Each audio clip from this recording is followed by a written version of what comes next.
Thank you. ಒಬ್ರಿಗೂ ಸ್ವಚ್ಛತೆ ಬಗ್ಗೆ ಅರಿವೇ ಇಲ್ಲ. ಹೇ ಬಾವಾ. ಹೇ ಮದನ್, ಯಾವಾಗ ಬಂದೆ? ಇವಾಗ ತಾನೇ ಬಂದೆ. ನೀವೇನ್ ಬೆಳಗ್ಗೆ ಅಯ್ಯೋ, ಎಲ್ಲೋಗ್ಬಿಟ್ಟಿದ್ರಿ? ಅದೊಂದು ದೊಡ್ಡ ಕತೆ. ಬಾಪ ಒಳಗಡೆ ಕೂತ್ಕೊಂಡು ಮಾತಾಡೋಣ. ಬಾ ಮದನ್. ಹೇ ಹೊಸದಾ, ನೋಡಿ ಯಾರು ಬಂದಿದಾರ?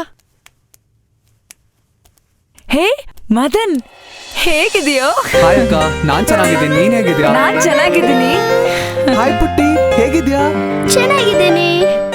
ಏನು ಸಿಂಗಾಪುರಿಂದ ಇಷ್ಟು ಸಣ್ಣ ಆಗಿ ಬಂದಿದ್ಯಾ? ಏನಿಲ್ಲ ಅಕ್ಕ, ಹಂಗೆ ಇದೀನಿ. ನೋಡು ಪುಟ್ಟಿ, ಮಾಮ ಸಿಂಗಾಪುರಿಂದ ಅಪ್ಪನ ಮನೆಗೆ ಹೋಗ್ದೆ ನಿನ್ ಬರ್ಡೇಗೋಸ್ಕರ ಇಲ್ಲೇ ಡೈರೆಕ್ಟ್ ಆಗಿ ಬಂದಿದ್ದಾರೆ. ಮತ್ತೆ ಪುಟ್ಟಿ ಬರ್ಡೇ ಅಂದ್ರೆ ಸುಮ್ನೆನಾ? ಮಾಮ ನಂಗೆ ಸಿಂಗಾಪುರಿಂದ ಏನೇನ್ ತಂದ್ರಿ? ಅದೆಲ್ಲ ಸಾಯಂಕಾಲ ಬರ್ಡೇ ಪಾರ್ಟಿಲಿ ಹೇಳ್ತೀನಿ, ಆಯ್ತಾ? ಸರಿ, ನೀವಿಬ್ರು ಕೂತ್ಕೊಂಡ್ ಮಾತಾಡ್ತಾ ಇರಿ. ನಾನು ಪುಟ್ಟಿ ನಿಮಗೋಸ್ಕರ ಸ್ಪೆಷಲ್ ಅಡ್ಗೆ ಮಾಡ್ಕೊಂಡ್ ಬರ್ತೀನಿ. ಬಾ ಪುಟ್ಟಿ, ಹೋಗೋಣ. ಕೂತ್ಕೋ. ಹಾ. ಏನ್ ಬಾವ ಅದು ರಸ್ತೆಲ್ ಗಲಾಟೆ? ಏನಿಲ್ಲ ಮದನ್, ಇಲ್ಲಿ ಪ್ರತಿಯೊಬ್ಬರಿಗೂ ಅವ್ರವ್ರ ಮನೆ ಶುದ್ಧವಾಗಿದ್ರೆ ಸಾಕು, ಬೇರೆಯವ್ರ ಮನೆ ಹೆಂಗಾದ್ರೂ ಹಾಳಾಗೋಗ್ಲಿ ಅಂತಿರ್ತಾರೆ. ನೀವೇ ನೋಡಿದ್ರಲ್ಲ ರಸ್ತೆನಲ್ಲಿ, ಅವರು ನಮ್ಮನೆ ಎದುರು ಮನೆಯವರು ಕಸನ ತಗೊಂಬಂದು ನಮ್ಮನೆ ಮುಂದೆನೆ ಹಾಕಿದ್ರು. ಅವ್ರು ಹಾಕಿದ ಕಸನ ನೋಡಿ ಇನ್ನೊಂದಷ್ಟು ಜನ ಕಸನ ಹಾಕ್ತಾ ಹಾಕ್ತಾ ಕಸದ ರಾಶಿನೇ ಆಗೋಯ್ತು.